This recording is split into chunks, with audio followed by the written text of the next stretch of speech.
pandas are our most popular residents of the zoo. Everyone wants to see them. Unfortunately, but the exhibit has an interior space that's quite small. And to route people through the exhibit, we have to limit the number of people at any one time that can be inside the building.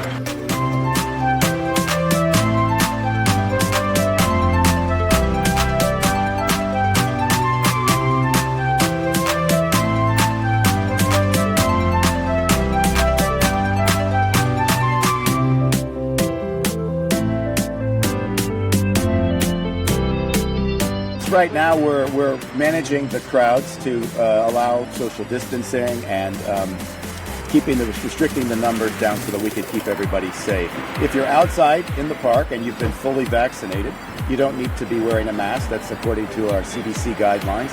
If you go interior to one of our inside exhibits, then you'll be asked to wear a mask.